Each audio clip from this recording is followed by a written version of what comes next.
and how to basically use, the hip-hop culture to uplift yourself in the community.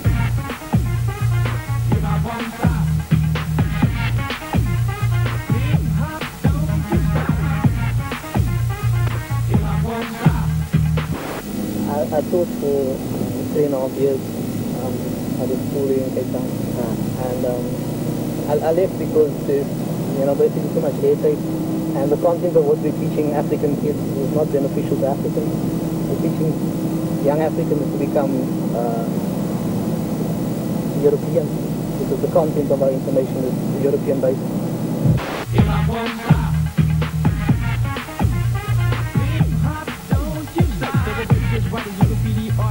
In the day we were all righteous, learning from everything we heard and saw.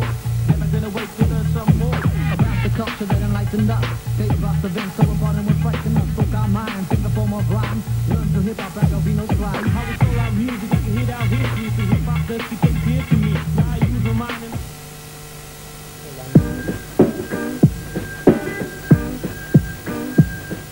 for me, it's never been a mental skill that I had or not. I put my tongue in the knot and get your brain shot. Encyclopedias of black consciousness, information, that's what I said. I love Africa a lot.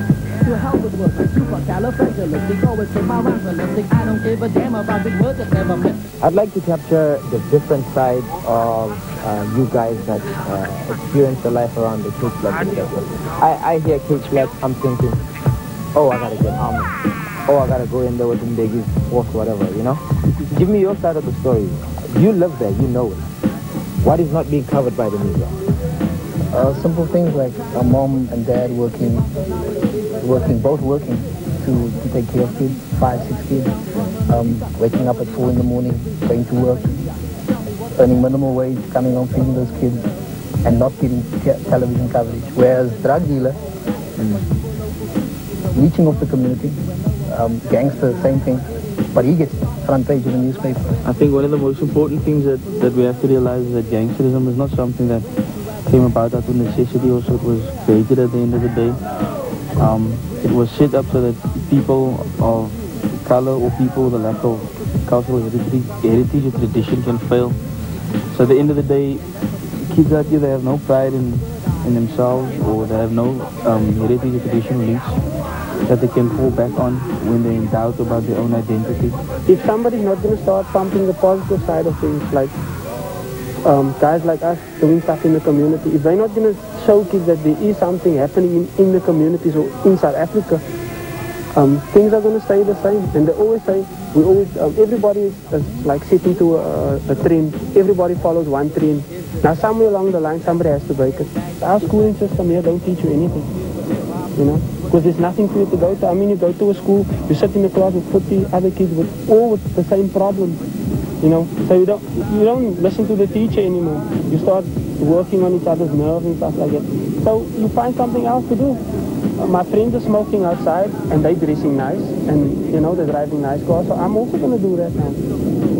So for us, it's important also for these kids to see. It's a funny thing. They see you on television and they think you're famous, you're earning a lot of money. I don't mind them thinking like that if they're going to look at me as a role model. You know what I mean? Because I don't drink, I don't smoke, I don't go around shooting up people and stuff like that. I don't mind them thinking like that, as long as I can attract them and then change their mentality. For me, that's important. There's a lot of positive things happening as well. It might not sound like it when we speak, but there are negatives, but it's sporadic like everywhere else. It doesn't happen all the time, but people have a habit of always playing up just the negative. if you could show some unity, and that's what keep it real, be open your third eye and the commercial work is more acceptable, but the original art form, which is what we want to implement as the starting block of any graffiti artist, should be the most important part. The commercial part is accepted, but the true form is not accepted. Define for me the difference between the true form and the commercial.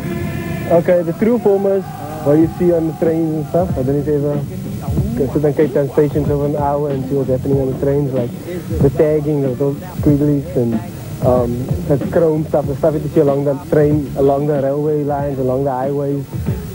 That's the original art form, because that's what it's about, doing your name and getting famous from it. Commercial work is a byproduct from the original art form, So basically keeping it real is going out at night, doing your thing, getting chased, each person develops their own style. You know, you'll start off, I mean, you'll look at a couple of mags, you'll see a couple of movies, and you'll get a conception of what graffiti should look like.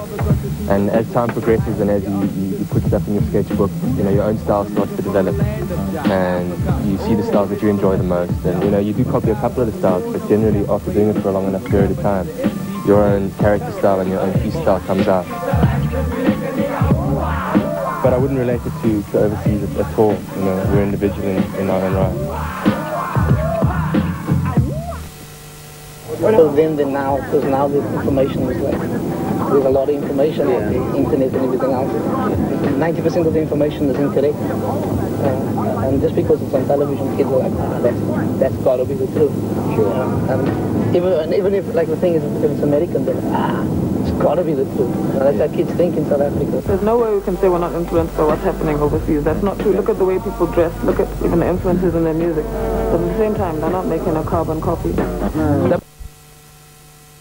I can't imagine why you would think so. Yeah, I want